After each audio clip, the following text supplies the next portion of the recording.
15-mavzuyimizni ko'rib chiqamiz. Birlikdagi otlardan ko'plikdagi otlarni hosil qilish. Demak, lar qo'shimchasi bilan birlikdagi otlardan ko'plikdagi otlarni hosil qilish mumkin. Yozma bajarish uchun 55-mashq. Rasmda tasvirlangan shaxs va narsalarning nomini yozing. Shu otlarni qatnashtirib gaplar tuzing.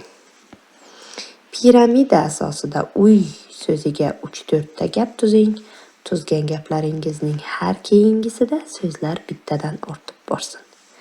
Demak, piramida degani ham cho'qqisida bitta so'z, keyin 2 ta so'z, keyin 3 ta so'z, keyin oxirida 4 ta so'z bo'lsin deya mashqimiz shart qo'yapti. Keling, mashqlarning shartini bajaramiz. Birinchi shart, ikkinchi shart, piramida uchinchi shart. 15-mavzuyimiz birlikdagi otlardan ko'plikdagi otlarni hosil qilish mavzusi doirasida 56-mashqni yozma bajaramiz. Nuqtalar o'rniga mos so'zlarni qo'yib, gaplarni ko'chiring. Demak, foydalanish uchun so'zlar berilgan. Rustam rubob chaldi. Qushlar janubga uchib ketdilar. Shokir akasiga maktub yozdi. Qishlog'imiz yana ham obod bo'lmoqda.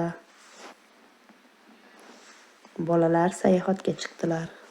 Kitob bilim manbai. Zumrad savollarga to'liq javob berdi. Biz qushlarga oid kitob o'qidik. Navbatchi gullarga suv quydi. Tanaffusda voleybol o'ynadik. Endi matnni yozamiz. 57-mashqimiz yozma bajariladi. Rasmlarga qarang.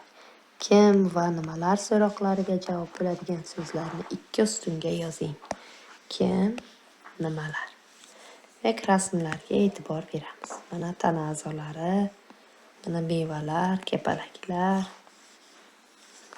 qushlar va hokazo.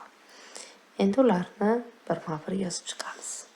Mana 2 ta ustunchada birlikda kim so'roqqa javob beruvchi so'zlar va nima so'roqqa javob, nimalar so'roqqa javob beruvchi so'zlarni yozdik.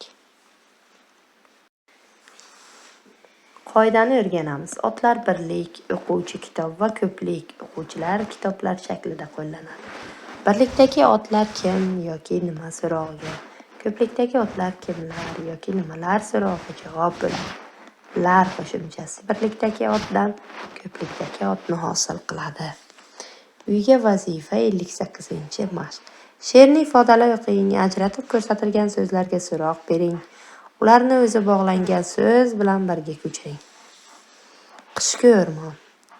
Tushgan kabi go'yo suratga, toshdek qotar qishda o'rmonlar. Eshitilmas qushlar qo'shig'i, uyquga bosh qo'yar hayvonlar. Daraxtlaru daryolar, ko'llar, qor va muzdan kiyishar ko'ylak. Tabiatning mo'jizasidan hayajonga ko'milar yurak.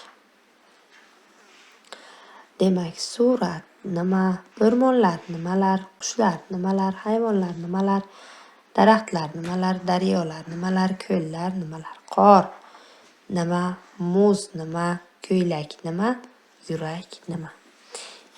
Endi ularni o'zi bog'langan so'zlar bilan birgalikda ko'chiramiz.